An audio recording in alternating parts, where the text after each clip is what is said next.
Welcome back to Sports Mind, y'all, where all roads lead to sports. And we talk ball every season. We're your hosts, Legendarius, Hashmaster Z, and Filthy. What it do? Yo, yo. Yo, am I from the future or what, guys? Very possible at this point. Yeah, it's possible. I'm from the It's future. possible. Yo, as the episode ended last week, I said, yo, real quick, y'all. Adesanya about to knock that boy out. And what Adesanya do? He knocked Knock that that boy boy out. Put some respect on my name. Yeah, there's an APB out for murder. He's wanted for murder for sure. Yeah. But yo, the reason why I felt that he was gonna win is this interview that I watched him do. He did this interview literally like 2 days after he lost to him the first time. This is like one of the little clips here. Everybody wants to know, do you want the smoke again? Yes. He doesn't know me. Yeah. I will fight you until I beat you. Yeah. I don't give a fuck. I'll be 60. I will come to your favela. I'll knock on your fucking door. I might walk in the stick and be like, yo, you and me right now. Like, we need to go. Because that's just me. I don't give a fuck. Even if it's just one, cool. I beat you. I know I can beat him. Like, I seen that, and that was 2 days after he lost. I was like, oh no, he's coming back, bro. He's got something different. He ain't like, he's not satisfied with just being the champ, and it's like, oh, I've had my run, it's a wrap. You know what I mean? He's like, nah, I gotta get my lick back. Yeah, exactly. And I think and I think honestly, with that mentality, and plus of the brand he built over the years, being the last style bender, his anime inspired fighting style and whatnot, it's like he's gonna have that drive, you know what I mean? Yeah. And the plus him trolling Pereira's son, I have to say that's one of the best troll jobs I've seen ever. Oh yeah. I loved it because it's like, hey, your kid wanted to make fun of me getting knocked out. I'm gonna make fun of him for watching his daddy get knocked out. Yeah, it's like got you back. Right. Hey, and bro, his post fight interview, it was dope. It was like right after he got the win. This is in the ring. I hope every one of you behind the screens on this arena can feel this level of happiness just one time in your life. I hope all of you can feel how fucking happy I am just one time in your life. But guess what? You will never feel this level of happiness if you don't go for something in your own life. When they knock you down, when they try and shit on you, when they talk shit about you, and they try and put their foot on your neck. If you stay down, you will never ever get that resolve. Fortify your mind and feel this level of happiness as you rise. One time in your life, when I'm blessed to be able to feel this shit again and again and again and again and again. I hope It was dope, man. Yeah, I was like, bruh, that was dope. I was like, you're gonna make me cry, man. I'm not crying. You are. But do you think they run it back again? Wait, say that again? I said, do you think they run it back again? Why not? Why not? I mean, I feel you. I do. They fought so many times, like unofficial. Like, all right, in the UFC, it's only been twice, but then like kickboxing, they fought as well. It's just like that's a one real more rivalry. fight, and then that's it. You know what I mean? One more fight, and then I don't want to see this no more. And that's if homie wants to smoke again. But I'm cool with Adesanya just moving on now. Right. Now, I mean, I don't know if this is a topic today, but I want to bring it up. And I think the world of professional combat sports is in a good place, because UFC has been giving us bangers for years. I mean, it took over boxing. Let's just be real. Yeah. But speaking of boxing, Gervonta Davis, Ryan Garcia, that's probably one of the biggest super fights we've probably seen in the last, I don't know, decade maybe. Seeing two fighters in their actual prime, not Pacquiao and Mayweather in their late 30s, not Mayweather versus Conor McGregor when you know, All right. that was just an out. I get what you're saying, but like, did you get hit by a rock and forget that Tyson Fury and Wilder had some epic battles like this Oh decade? yeah. Oh yeah. They had a Yeah, some pretty trilogy. good My fights bad. there. But I mean, it's just the heavyweights have been kind of ignored, as you could just tell. Yeah. but it's just like, this is I just think, after this fight, boxing will be. I think we're gonna get back into the super fight eras where it's like, okay, whatever, I'm undefeated, but I want to fight the best person in my prime. And yeah, you're right. Tyson Fury and Deontay Wilder. That was a big one. That was big. I think I just blocked it out mentally because Wilder just got knocked the fuck out, and I was like, damn. It's like you took an L for the dark skins, man. He really did. Hey, but speaking of fights, you want to talk about another fight? Let's do it. A big one. Ooh. This was this was last week. This was on Sunday actually of last week. There was a big fight. It was, the US versus France. Rudy Gobert against Kyle Anderson. Oh yeah. Teammates fighting on the sideline. And yo, there's so many clips. First of all, you always got to shout out the GOAT, Charles Barkley, because he'll just troll the shit out of you. So this is Charles Barkley. Tell y'all at home, you can't hit somebody and run backwards.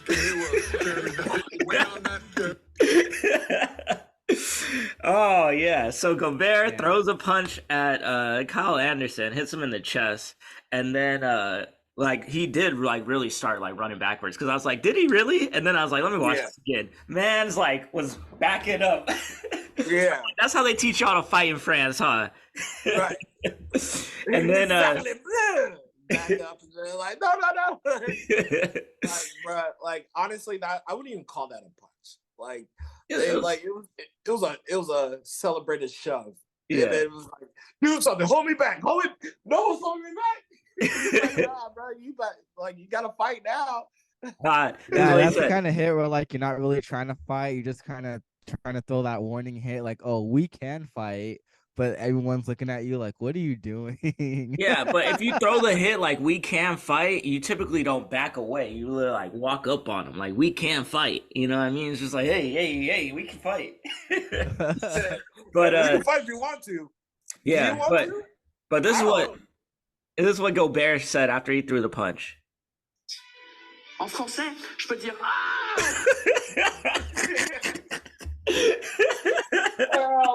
Well, the funny part for me was how the league reviewed it, and then the league was like, oh, we reviewed it and it wasn't a hit that we deemed to be violent or trying to cause any trouble. I was like, damn, son.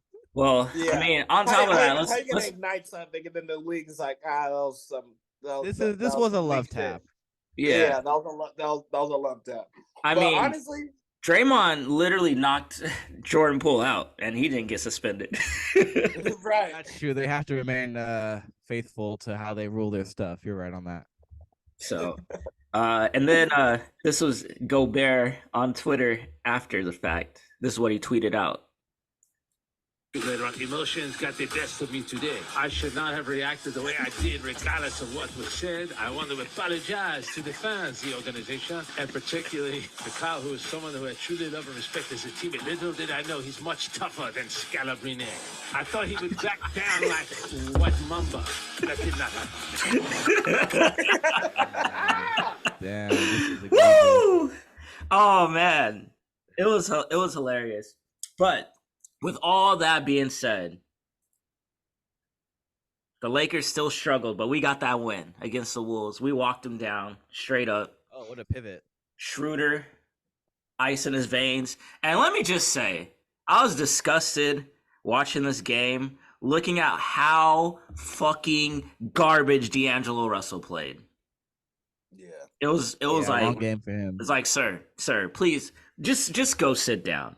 And luckily, Darvin Ham finally realized yeah, let's just bench this guy because he's just out here turning the ball over, can't make a shot, just being an idiot. he just went a little cold at the line. That I mean, it happens, but I mean, it was cool. I mean, I wasn't really that nervous about the game. I had a feeling like there was gonna be some choking, and we can always rely on Carl Anthony Towns for that. But it was I was kind of surprised in the first half. That's just the margin of just who was going. But no, I was kind of like I'm just gonna remain faithful. I think we're gonna pull it out here. I hated how the game closed out with getting the three and then the lazy defense or whatever you want to call that from Anthony Davis just to get the foul for the three at the line to send it to overtime. You Yeah. don't like that, but it was. I was confident we were going to win. I didn't think it was going to be that ugly though. Yeah, Right. well, and I had my mans in the building, and I had him give Anthony Davis a tap on the shoulder. It's like, hey, DT needs you to get one more point, so we need overtime. So that's why he did that stupid foul on Conley, because he knew I needed that point, and he got me that point in overtime. Uh, no, but all jokes aside, AD had some good moments, and then just some like What are you doing? just what are you doing? Like he forgets that he's 7 feet and like better than everybody, and it's really frustrating. And we're gonna touch on it a little bit, a little later as we talk about these playoff matchups. But before that, the rest of these playing games, the Hawks, they took down the Heat on the road pretty easily, I might add.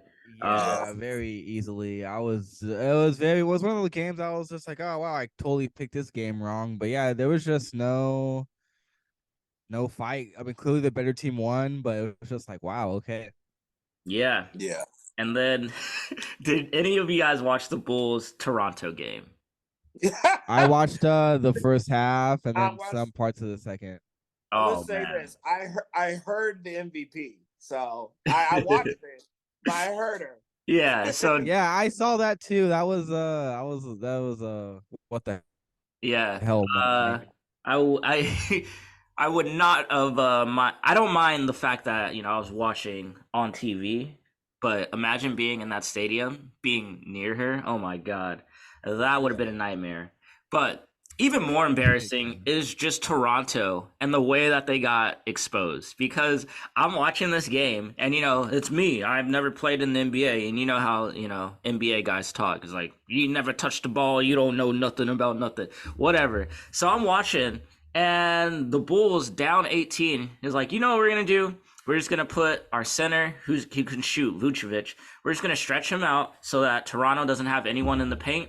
And it's like, yo, Zach LaVine, just go switch on to Van Vliet and lay the ball up. Like, that's all they started doing. They just like, let's just attack Van Vliet. It's not like we didn't have to do anything. It was no, like nothing special. It's like, I'm just gonna drive by you and lay the ball up, and there's gonna be no defensive resistance. And then they tried to switch like Scotty Barnes. And then it's like, all right, DeRozan, you go do it to Van Vliet. It was a joke. Right. It was literally like, there's like, let's just run these layup lines. And on top of all of that, it's like, still, Toronto, 18 of 36 from the free throw line. So, bye-bye to Toronto. And then the OKC game against the Pels. That was impressive. SGA. That was a fun game. Yeah. That was I thought the fun. Pels were gonna take it at first. I'm not gonna lie. Valanciunas was eating and then he got hurt. Yeah. But did you catch the shade thrown at Zion after the Pels lost? Yep. Yeah, and I kind of support it. I mean, he's just running out of excuses at this point. And what does that really mean when I feel like Zion? Like that's just really like when I wake up one day and feel like playing is how I translated it. Yeah, and it's just Yeah. like, can you imagine like anybody that we like really respect as like an NBA legend? I'm not throwing current players, aka I'm not throwing LeBron in there. Could you imagine Kobe or D Wade or Jordan, Charles Barkley, like all the legends we grew up watching, saying, "Yeah, I'll get out there when I feel like when I feel like Kobe." Like, no, like I'm No. getting out there right now, and Right. I'm gonna give it what I And- got. Especially when I'm doing windmill dunks pregame, Yeah. but then I'm not Like- gonna play. Yeah. That was like, I don't care if it was an organizational decision of being like, oh yeah, we don't want to rush. Nah, he's your first overall pick. He's the number one overall pick. he is your franchise player, and his big ass don't want to go out there and work. Like, nah, that sends a bad message. I didn't Yeah. like it. I didn't like it at all. And you know how we are. You know, we're pretty fair when it comes to, you know, player criticism. But this is like, yo, bro, do you want to play? Like, Yeah. do you want to play?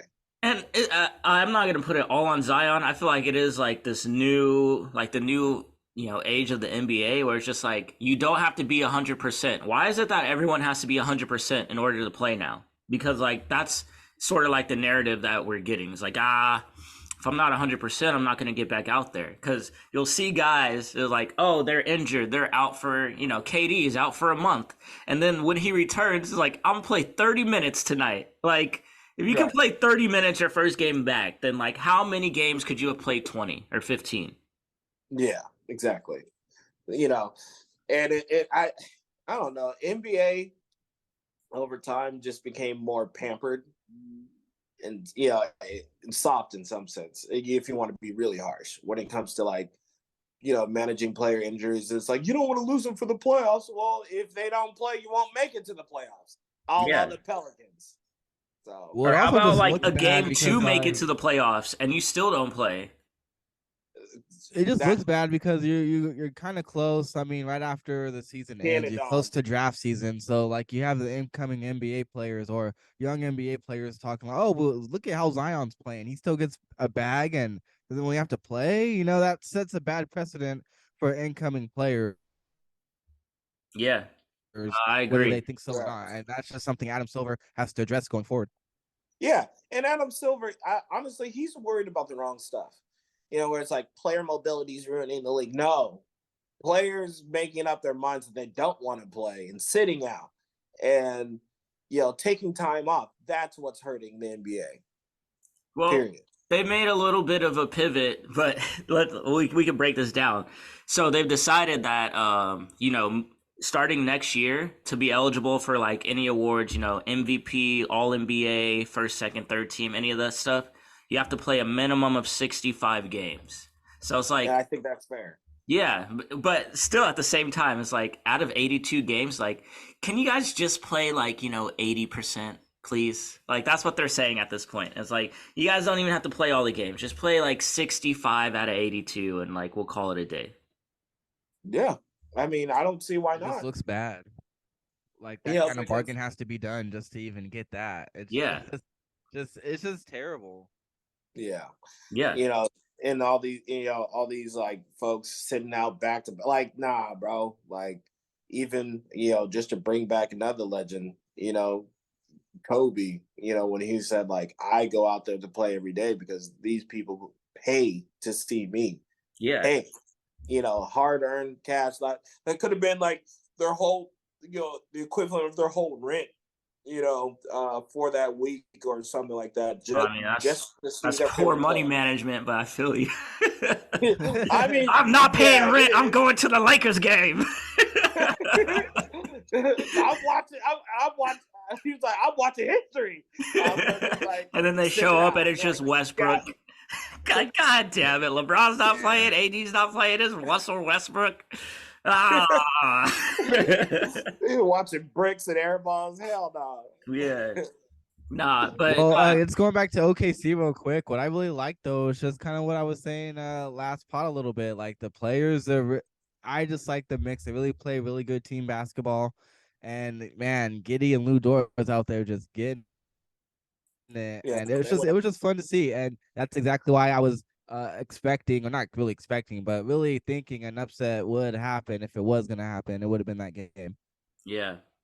And I guess sticking with OKC, they did get eliminated last night by the Wolves. The Wolves bounced back with Gobert. They looked good. I'm not gonna lie. The Wolves look good. Yeah. And well, we're gonna talk about the West later. So let me just a little foreshadowing there. The Wolves look good, and the Heat, they ended up bouncing back, sending the Bulls home, and they end up as the 8th seed. And with that, the East and the West are set. So let's talk about the East matchups first. And let's go predictions. And by predictions, I mean, what is the series total going to be? First, we got the number 1 seed, Bucks, Milwaukee Bucks against the Miami Heat. Mm-hmm. What do you got? Bucks in 5. Okay, Bucks in 5. Filthy. Yeah, Bucks in 5. Bucks in 5. Do I give them 2 games? It doesn't matter. The Bucks are gonna win. I was like, is it gonna be 5? Is it gonna be 6? For how the Heat have looked in these 2 playing games, It's Jekyll and Hyde, honestly. Bucks in 4. They get swept. I'm sorry. They've looked terrible. Like, even going into their playing game just real quick last night, I was like, I'm sorry, if Max Strus has to drop 30 for you guys to win, Yeah. like, Not- y'all ain't got it. It's a wrap. And, Yeah. you know, No, shout that out to was an Max ugly Strus. game. Yeah. That was very ugly. Yeah. It's like, shout out to Max Strus. You balled out, but you ain't gonna be able to do that against the Bucks. And the bigger thing to me is like the Heat are just too small. They got beasted on the glass against the Hawks, and they got beasted on the glass against the Bulls. So now you're throwing Giannis, Brook Lopez, Bobby Portis in the mix. Like, Yeah. I'm If Well, you seeing. can see too on a bunch of like defensive series for the Heat, they put in so much effort to get the stop. I get it, but then they're so gassed on the offensive side, they can barely get a layup in there. Yeah. Yeah. And I mean, they're Bam Adebayo. Bam Adebayo is like not a number 2. He's like maybe a 3 or a 4. You're right. He's not a number 2 option. He's too inconsistent. And yeah, I'm sorry. The Heat need to blow it up. Try again. Yeah. Try again. Yeah, Yeah. that was like it was very obvious, especially this matchup. But I mean, we saw it in bits and chunks just over the overall of this team's tenure. But yeah, it's yeah, maybe you can try and kind of salvage the roster and just kind of rotate what you need. But no, it's you kind of got to do a soft reset at least at some point here. Yeah. Yeah. And next game we got, or next series we got the Hawks against Boston, the 2-7 matchup. How we feeling about this one? I think Trae Young is good enough to steal a game. So I'm gonna go Boston in 5. I mean, I wouldn't be surprised if if the Hawks shot the lights out and maybe stole another game. It'd be Boston in 6, but Boston's coming out. So Yeah, I got Boston in 6. The Hawks are just they're just wily enough, young enough. They can steal games, and I don't think Boston's completely shut down on defense either. So I'll Right. give Hawks 2. yeah. Okay. And the thing is that people really, really underestimate about Trae Young is, he's a big game guy, So I mean, hell, they made it to the Eastern Conference Finals 2 years ago. And I know like he's prone to bad shooting games, but I just think, now that they're back in the dance, I think they could steal a game or 2. So I'm gonna go Boston in 5 for 2 reasons. Number 1, I think the Celtics have another level that, I mean, obviously we saw it last postseason, and I feel like now that they're in the postseason, they're gonna reach that level out the gate. So that's the first thing, and the second thing is just their size. Like they're a big team, so like like Trae Young is good. It was like Trae Young, you're gonna be guarded by Marcus Smart all game, and then also they got like Jaylen Brown and Jason Tatum who actually play defense, and they got a healthy Robert Williams to protect the rim. So I just think the matchup it's a rough matchup for the Hawks, and I think Boston has another level. The Hawks, I mean, they got a new coach around the trading deadline. Like I just feel like there's too much like noise, negative. It's just too much going around Atlanta right now. They need to get to the off season and figure out what they're gonna do. some rumors about trading Trey Young, rumors about everyone Very on true. the roster being disposable. So hurry up, take your L and figure out what you're gonna do with your franchise. Yeah. Now you just make it sound like it's gonna be a sweep. I said in 5 because one of the games, they'll have Amigos in there or something. Get hyped, get Right. hot, go crazy from 3, something like that. And then after that, we got the 3-6 matchup, which the first game is actually going on as we record. We got the Sixers against the Nets, and it's a 1-point game, so it's not like we're really cheating too much. First quarter, it's 16-17 right now. How we feeling about this series? I think because the Nets are good defensively. Michael Bridges is good. They got defensive players. So, but I mean, I don't think it's going to be enough for like stopping Embiid or anything like that. And it beats a man on a mission.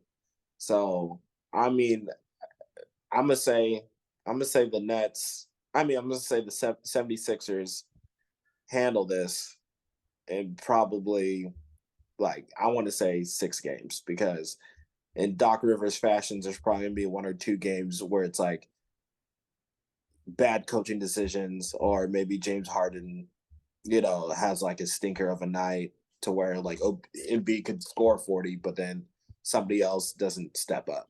So, but they're making it out in 5 or 6. Oh, 5 or 6. All right. Not to date myself, but I got the game on right now, and I'm not seeing the mission in Embiid's game today so far, unless I'm missing something. I think it's going to play out in classic 76ers fashion. It's going to go 6-7 games for no reason other than this team just, as usual, cannot get it done. And we're just going to see more of that in the first series. This is going to be no different. I really think it can go 6.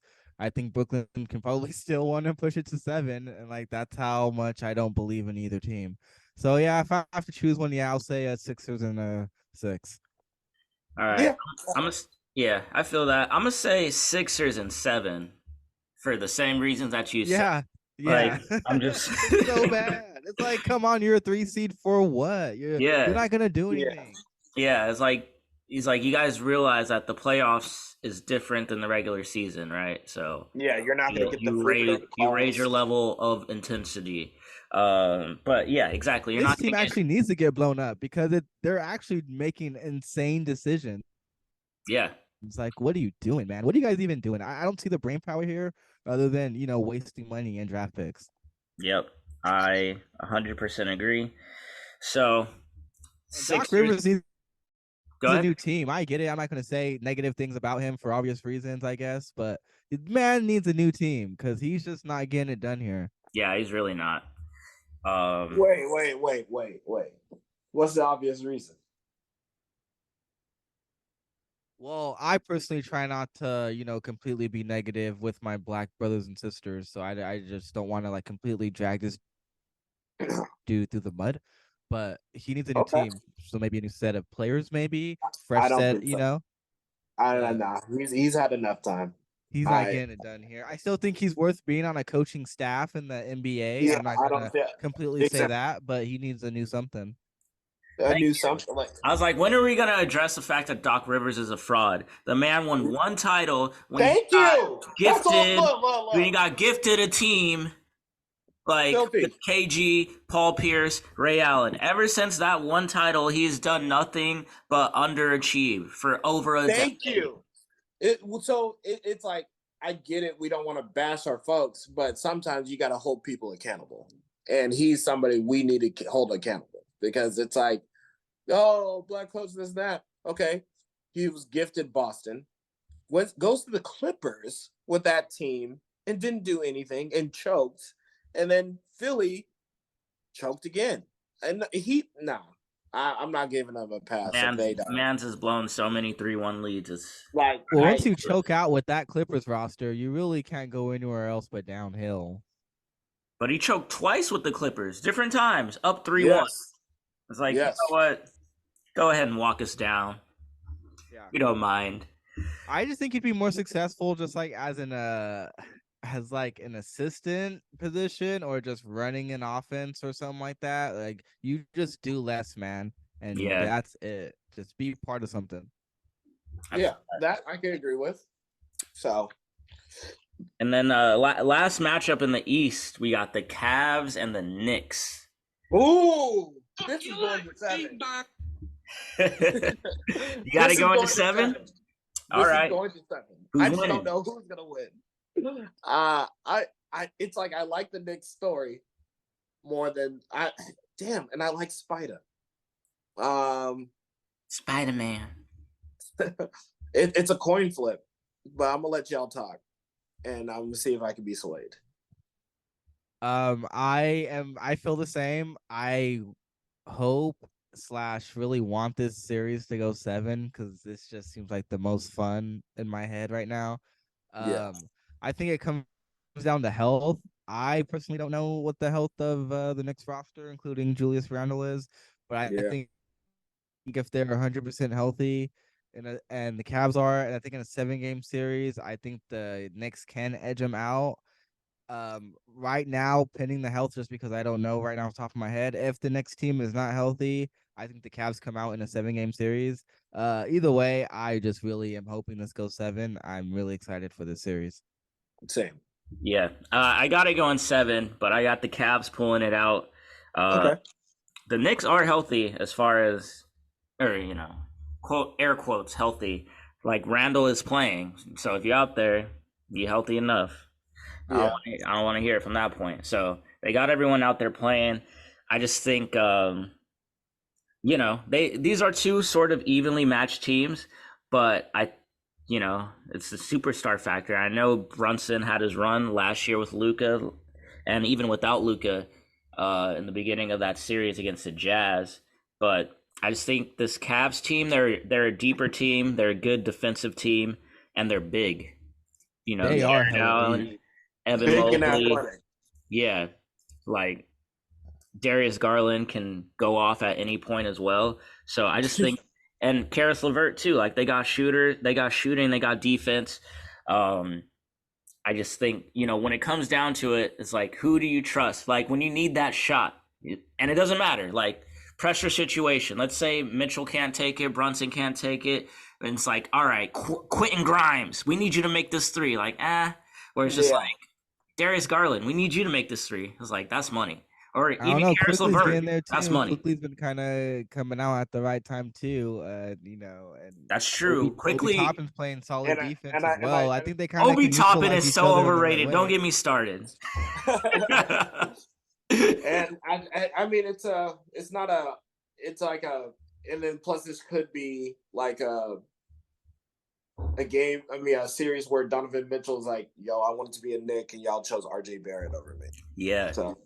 So it's not a revenge game, but it's like a stick it to you type of series where it's like, nah, I'm gonna make y'all pay for not trading for me. So yeah. All right, you know what? I'm going Cavs. Cavs and 7. I think between the NBA and the Vegas boys and just like everyone else, this series needs to go 7. This needs to be a 7-game series. Just let's go, man. Make it happen. Refs, come on, get your rules down. Call the wrong foul if you have to. Exactly. I'm gonna have my Buffalo Wild Wings button ready.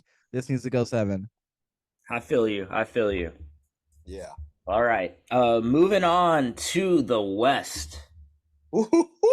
Let's go, baby. Wild West. Everything is set. So, number 1 seed, Denver Nuggets against the T-Wolves.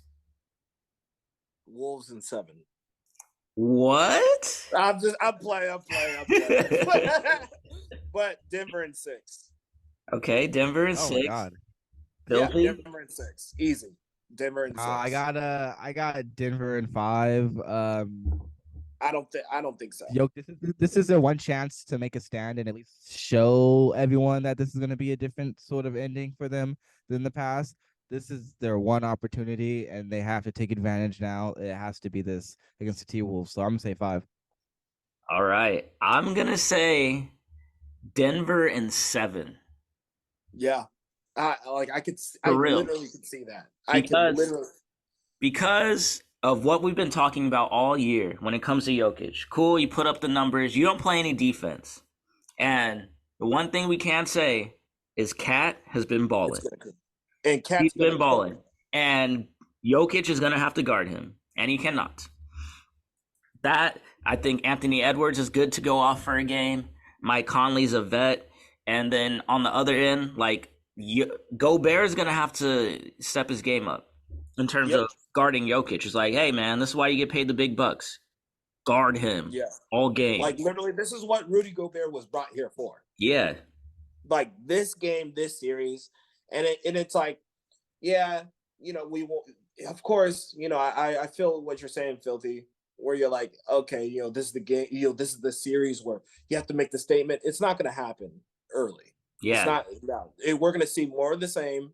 I personally believe, and somebody brought it up this week where they said like, Jokic, you can be efficient all you want, look nice, but are you going to take the game over? And I just don't think he's going to take over the series like we all would like him to as an MVP candidate.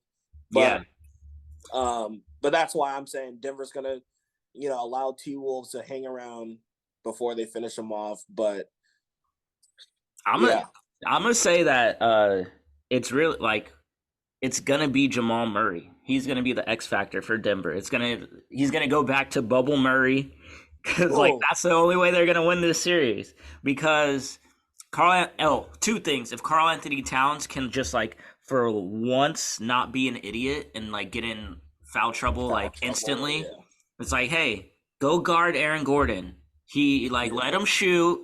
It doesn't matter. Just don't let him like get layups and just put your hands up. Because he doesn't have to worry about guarding Jokic really. So with that, you got Kyle Anderson, Slow Mo. Like they have a versatile team. I feel like I'm gonna give it to Denver. They're a 1 seed for a reason, but I feel like the Wolves are gonna push them because I don't think Denver's as good as as their record says they are. Ooh. That's fair. That's fair. I'm gonna stand tall with my pick. If they're gonna do it, if they're gonna change my mind, it's gonna be this game. If not, then whatever. There's other teams that are gonna come out the West. Gotcha. Well, talking about those other teams, we got Memphis against the Lakers. Well, yeah, we are Lakers fans, listeners. So, hint. Lakers in 6. Yeah, Lakers in 6. This is Anthony Davis's series.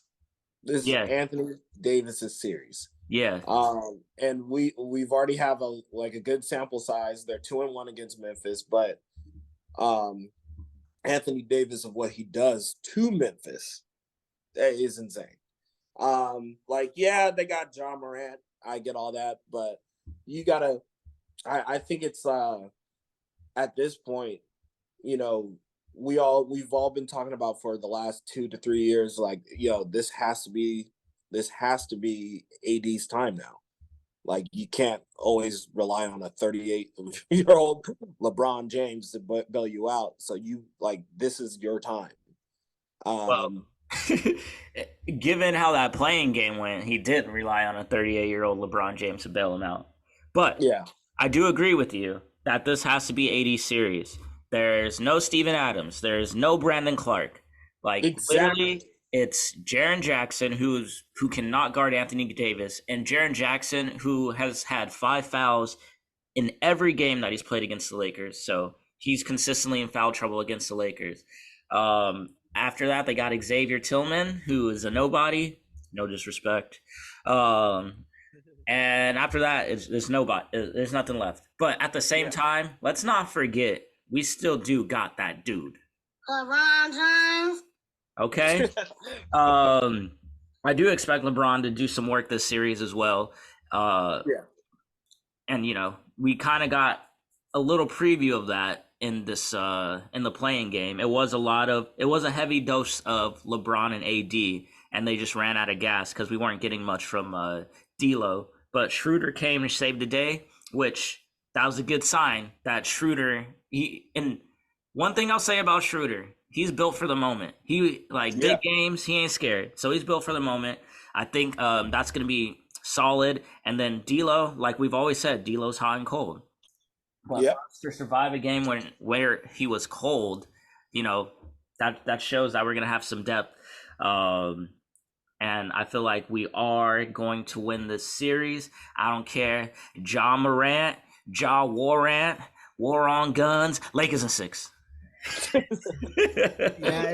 well, even when we look at the X's and O's, I mean, you see the Grizzlies are coming in here a little bit more injured. The Lakers is nothing looking there, so this is looking.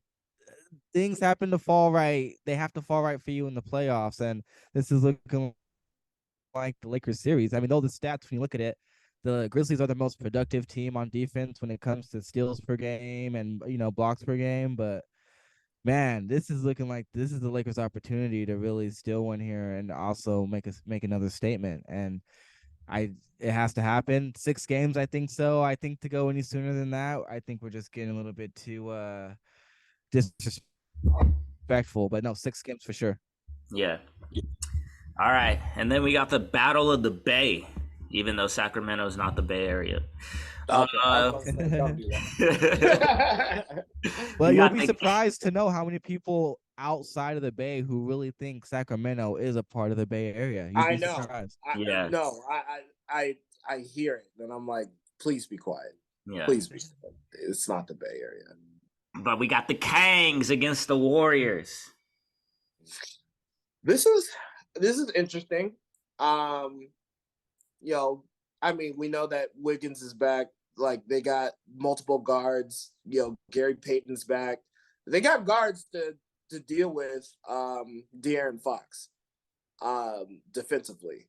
But, I guess their, strategies to wear him down throughout the series. So, it's like if the Kings play like the Kings, offense, with a little bit of defensive effort, then they could steal a game, but I think Warriors in 6. Where it's going to be entertaining.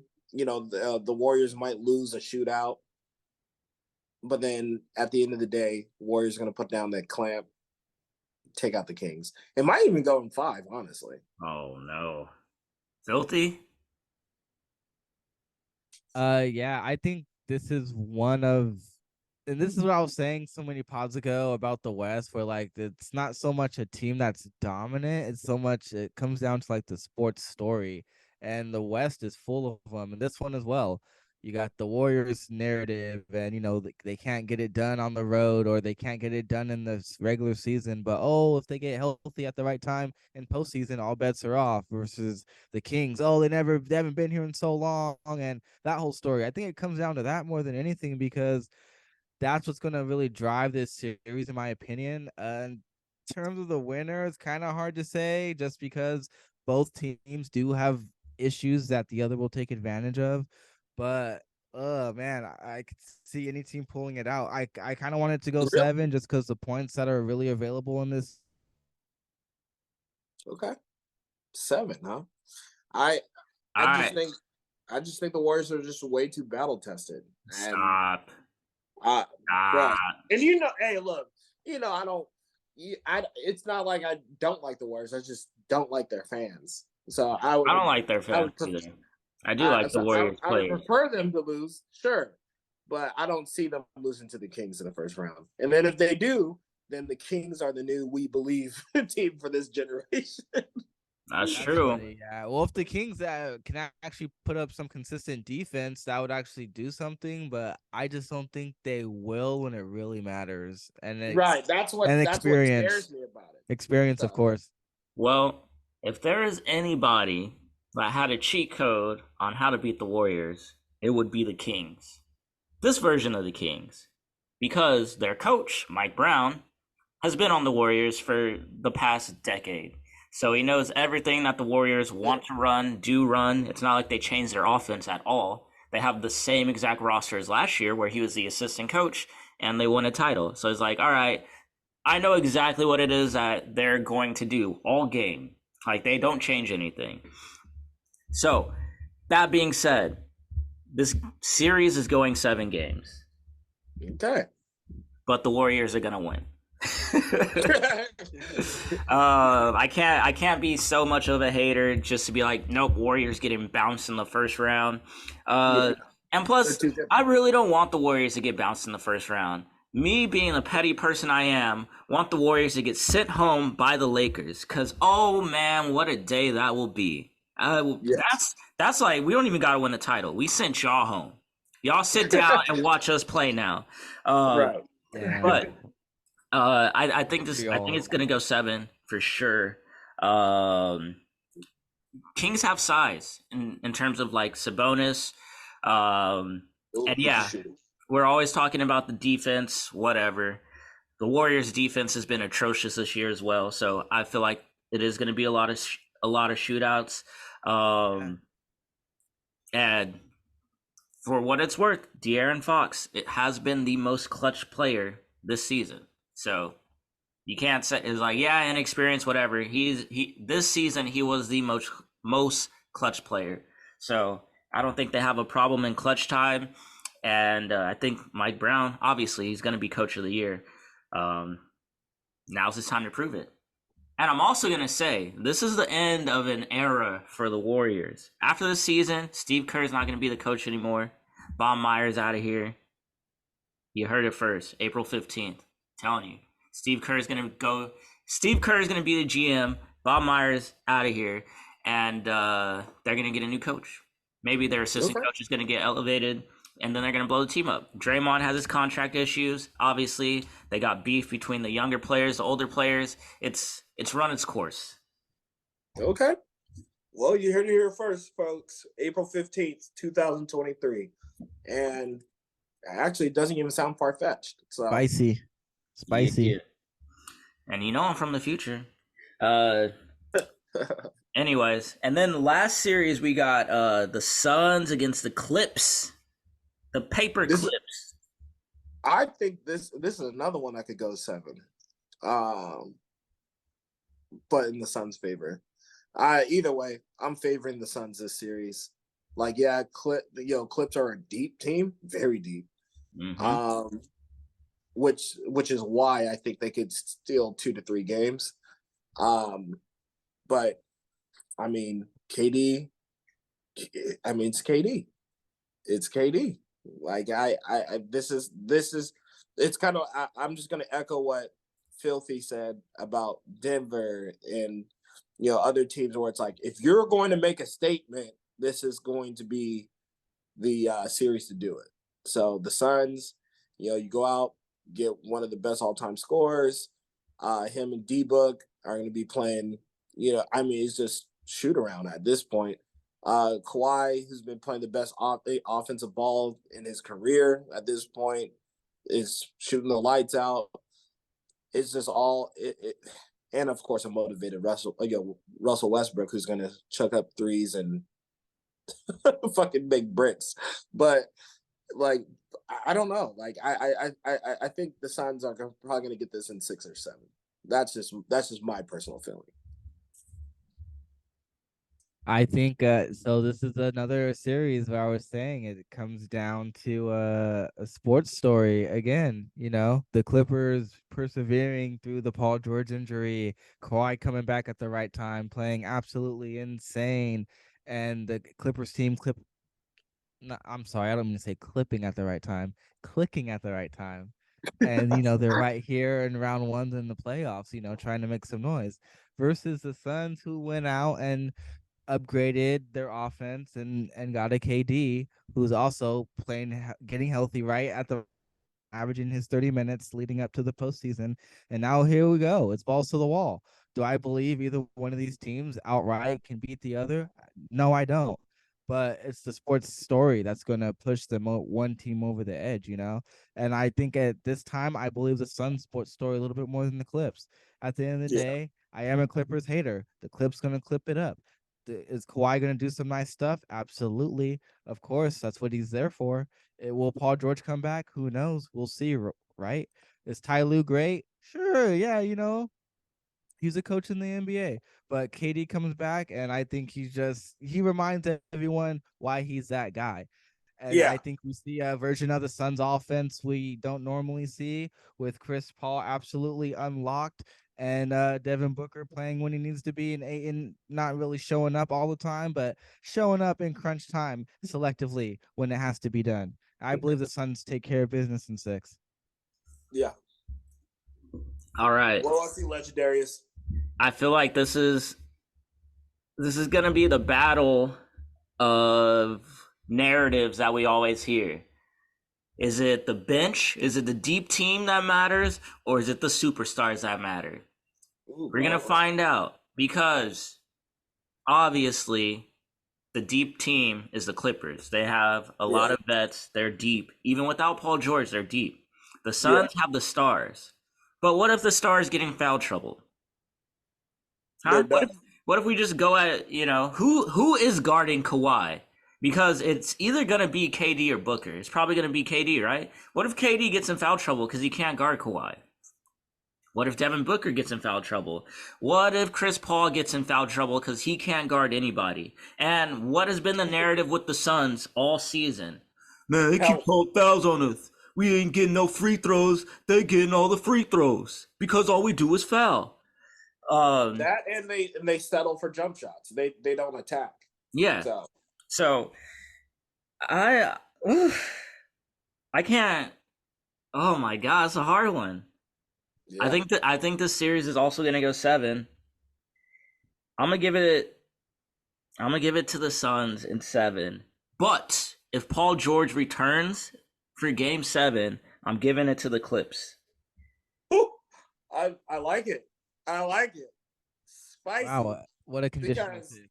I know, because that's what I was thinking on when I was making the decision. Because I was like, yo, I don't even know when Paul George is going to be back. But if he does, that's your defensive stopper against, KD or Book. Yeah, that's going to eliminate that 30 points to 23, and then having an inefficient night. If they bother Kevin Durant like Boston did last year and throwing bodies at him, which they can, it's gonna be a different outlook. So, but I'm sticking to the Suns because I think this is like the series, especially going against Russ, where it's like, even though he's not really Russ of old, but it's like, yo, I'm gonna show you guys why I left this motherfucker. Even though they say the no love lost, but still, it's in the back of their minds. For sure. So playoffs are set. Do we talk any NFL, or we want to save that for next week and get into the draft and all that sort of stuff? We'll talk about it next week. What? Did NFL news not happen this week? I mean, there was some big news, but I don't want to be accused of being biased. This is a week-to-week pod, man. We talk sports every week. We're not sports-minded some of the week. Like, it's every week. If something happened, we gotta get into it. What happened in the NFL? Odell Beckham Jr. to the Ravens, baby. That's what happened. More Ravens news. We won't pay Lamar, but we'll pay Odell Beckham. Lamar can't have a guaranteed contract, but Odell Beckham, I know you haven't played in 2 years. Here is $15 million. Bro, okay. That's why I was like, look, I mean, it's just one of those things where you're like, yo, NFL. This is like the slow news season. Low key leading up to the draft, like you'll hear some rumors and news, like Devin White requesting a trade. Okay, OBJ to the Ravens. I mean, like if Lamar, didn't even assure if he's gonna stay there, it's like, okay, well, OBJ went there because that's the only team that would pay him close to what he wanted, and if Lamar does come back, all right, cool. Hey, we got a real story here.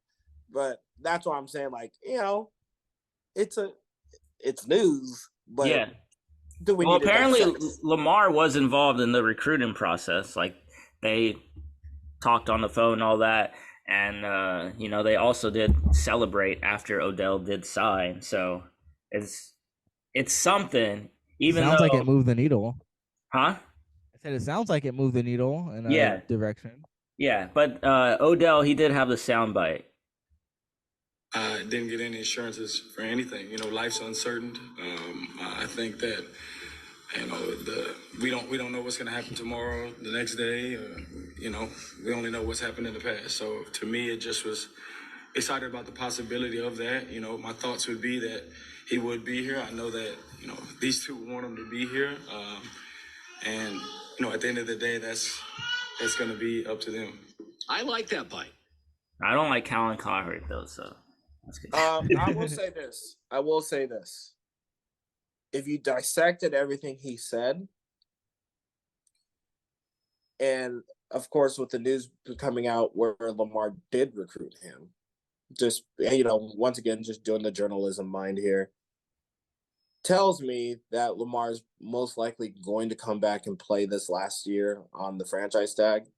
But as he said, like, I think Odell's not gonna try to break any news and say like, yeah, he's coming back for sure, blah blah. He's playing his cards right, as in like, respect to Lamar and his negotiation process, but I don't think he went there. He wouldn't go there to catch passes from Tyler Huntley or anything like Snoop. that. So I mean, Pro Bowler. He would if it's gonna get him 15 mil. Pro Bowler. Shit. Well, then he's gonna be right back where he was in Cleveland, getting like fucking paltry numbers. Like, he got his ring. So I mean, I don't know. It's hard to really decipher. So I think obviously you've heard me from the beginning, so I think Lamar's coming back. I don't think he's going to play under the franchise tag, but I do think they're going to give him I think he should take a short-term deal. I would take a 1 year, like $50 million deal, and then wait to see what the market is on Joe Burrow and Justin Herbert and be like, you are paying me more than them. I think this says a couple things. I think it says, one, that Odell's operating in good faith. I mean, we don't know what's said between him and Lamar, but I think he's operating in good faith. Hey, I'm signing in case, hoping you're going to sign or you're going to be here. So I think it's that. I think secondly, it's also Baltimore kind of throwing bait out there to Lamar. Hey, we got you a weapon. Hey, we got you something. Hey, this should make talks easier, right, buddy? I think it's that too. So I think it's more than just a simple signing. It says a lot of stuff behind closed doors, and we're gonna see one way or another if that swings Lamar in a direction and staying with the team, or like we all been saying, draft season's coming up, and will his potential replacement be passing him the ball instead? Yeah, and like you said, draft season is coming up. Next week is gonna be heavy draft. We're gonna quickly talk NBA playoffs, but it's going to be a heavy draft episode next week. There's going to be a lot of news that breaks as we get closer to the draft. Obviously, it's sounding like Bryce Young's going number 1, sounding like the Texans are going to pass on CJ Stroud, but as this next week, we get a lot more, as we get closer to the draft, more news is going to break, and you got to come here to hear it first or second or better. Definitely better. And as always, you got to like, you got to subscribe, you got to rate us 5 stars, you got to spread the word. LaShawn McCoy also retiring. I dragged him at the beginning of this pod. Goodbye. Gerald? You said LaShawn? It was Gerald. Yeah. One of those McCoys retired. No. LaShawn. Oh, yeah, you're right, Gerald. Haha. I was like, LaShawn been on TV. Right. That motherfucker hasn't played in years. That was a test. Y'all passed. I'm gonna be there. Meek Mill's gonna be there. Baker requested a trade. Where's he going? I thought. Hell, trade from the Bucks already? No, Buda Baker. Oh, I was like Baker. I instantly go to Baker Mayfield. The better Baker. Who knows? Who cares? Yeah. But yeah, basically like players like that where it's like Buda Baker's good, but he's a defensive player, so they're not going to talk about it a lot. I like he's a what you call that? Swiss Army knife. Yeah. I could see him on They Seattle. love saying that. Yeah, because he's Well, the size of if a he's corner. requesting a trade, they're not going to trade him in division. So it's not. Right. or not even in. Oh shit, you're right. You're right. Yeah. Patriots maybe Could but go to the Ravens. honestly, Oh yeah, the Patriots. Nah, Ravens we're already stacked at safety. right. Yeah. But And Devin White's not going to get traded anyways. They already said he's not going Yeah. unless they do a package deal draft day. But doubt it. maybe the Texans, D'Amico Ryans. Yeah. Find makes some sense. good use for him. Dude, I will give you a preview right now. If the Texans don't take a quarterback this draft, they are idiots. That's all I have. All right. So They're not going point, counterpoint. Because I heard Andrew, and what's his name? Andrew Haskins or Hawkins. Sorry, I don't know why I go almost said an Former Browns Just player. stop. You Andrew heard. But anyway, Hawkins. Hawkins. Andrew Hawkins. He was on Rich Eisen's show the other day, and he was talking about why that's actually a feasible idea to where, I mean, honestly, I wouldn't do it, but if you're a new coach and you quote unquote need a quarterback, but you decide to draft the other way, it buys you time. D'Amico Ryan signed a 6-year deal, and some coaches do that to literally buy themselves time. Is it the smartest thing in the world? Probably not, because you potentially missed out on somebody who's stable than somebody coming out of the draft next year. And what if you guys play well enough to where you're out of that position? So you kind of just shot yourself in the foot. But didn't you also say, Hatchmaster, that he's on the clock as like a new regime? Like you may not make it the full 6 years. You need to at least double your win total. So that's what I'm saying. Like point counterpoint. I am in the class of I feel you should get a quarterback, especially in this class, because if you don't get Bryce Young, CJ Stroud is solid enough to make it work. If you have great offensive minds, hell, swing for the fences, go for Anthony Richardson. But that's why I'm saying point counterpoint. But what I would do if I was D'Amico Ryans is get a quarterback, because I would not want to rely on Davis Mills. How are you not instantly fired? You're going to waste a year of your entire offense. You're going to justify Brandon Cooks. That's why he was disgruntled in the first place. Why are we wasting time? You shouldn't be hedging. You shouldn't be putting all your eggs in one basket. There are several startable QBs in this draft right now, and you're just going to say, Tyree Wilson. For what? So you can draft maybe Caleb Williams next year. I don't know, man. You should be fired for that. I don't know. Hey, look, it worked for the Colts back in the day. Suck for luck. But this is also the Texans, who can't string 2 winning seasons together. Like, you kind of gotta get some sunlight first, at least. Yeah. So, but that's what I'm saying. Like, if you've been garbage for that long, what's one more year? Because if I'm D'Amico Ryans, like, what the hell? I'm not trying to be a scapegoat. I'm not like, what is that? I just look bad on. You're not gonna get fired in your first year. Not really. But I'm like, he's not going to be immediately hot as hell. Look. Just listen. He's not going to be a scapegoat for the Texans, the team that drafted him. Okay, remember that.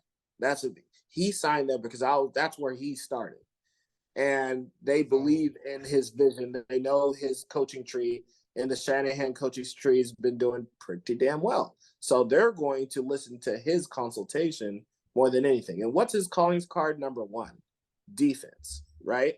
So build up the defense, make it better than what it was last year, to where you're not giving up 30 points a game. You're getting it down to 20, and then you're hoping Like, okay, maybe you're making calls. Well, the GM over there is like who? Nick Casario, I think. He came from the Patriots. Oh, hey, heard you guys do not like Mac Jones. What's up? Like, there's different scenarios that we probably don't even know about that might be in the background. Not saying that it will happen, but that's how you buy yourself time. But like, as I stated before, I'm in the camp of, new coach, new regime. Let's get a quarterback, to where I know I solve that need for this team at the moment. So,